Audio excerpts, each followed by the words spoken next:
हम बात करने वाले हैं कि मध्य प्रदेश आयुष काउंसलिंग में अभी तक क्या क्या हुआ।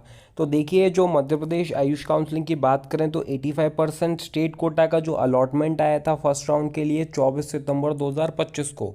तो देखिए, सबसे पहले क्या हुआ, अलॉटमेंट आया और अलॉटमेंट आने के बाद जो बच्चों को करना था रिपोर्ट। तो ये जो बच्चों को कॉलेजेस अलॉट हुए थे तो क्या इन सब बच्चों ने कॉलेज में रिपोर्ट कर दिया? नहीं। देखिए, हुआ क्या, जब इन बच्चों को जो कॉलेज अलॉट हुआ है, जब ये वहाँ एडमिशन लेने के लिए पहुँचे तो कॉलेज वालों ने क्या किया, किसी कॉलेज ने 9 लाख रुपए मांगे हैं, किसी ने 10 लाख रुपए मांगे हैं। जो बच्चे रिपोर्ट करने के लिए गए थे कॉलेज में, उन्हें पता होगा कि उनसे कितने पैसों की डिमांड करी गई है। तो देखिए, होता क्या है कि कॉलेज की वेबसाइट पे कोई और फीस शो कर रहा है और एक्चुअल में जब आप एडमिशन लेने के लिए जा रहे हो तो आपसे कुछ भी अमाउंट मांग कर आपको भगाया जा रहा है। तो ऐसा क्यों किया जा रहा है? तो देखिए, ऐसा इसलिए करा जा रहा है क्योंकि होता क्या है कि जब मध्य प्रदेश में आप अपनी सीट को छोड़ दोगे तो वो सीट वैकेंट रह जाएगी और वो सीट वैकेंट रहकर जाएगी सेकेंड राउंड में। और सेकेंड राउंड के बाद वो जाएगी, सेम सेकेंड राउंड में होगा, और सेकेंड राउंड में जब वो सीट वैकेंट रह जाएगी तो वो जाएगी थर्ड राउंड में।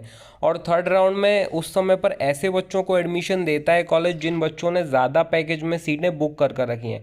फॉर एग्जांपल, कोई कॉलेज है जिसने आपका एडमिशन हुआ काउंसलिंग में फर्स्ट राउंड के थ्रू और आपको एडमिशन के टाइम पर उसने 10 लाख रुपए मांगा।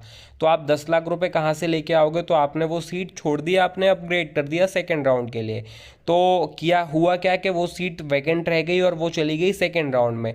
और सेकेंड राउंड में किसी कम, जिस बच्चे के नंबर कम थे, उस बच्चे ने सीट बुक कर रखी थी, कॉलेज उसको वो सीट उठा के दे देगा।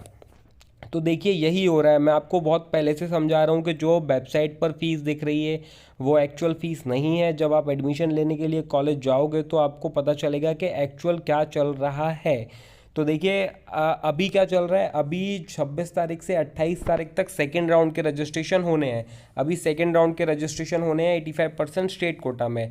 और जनरली होता ये है कि जो फर्स्ट राउंड की फ़ीस रहती है, सेकेंड राउंड की फ़ीस हमेशा उससे ज़्यादा रहती है। तो आप अपग्रेड कर रहे हैं तो आप ये ध्यान रखें कि जो फीस में आपको फर्स्ट राउंड में कोई कॉलेज मिल सकता था, सेकेंड राउंड में हो सकता है।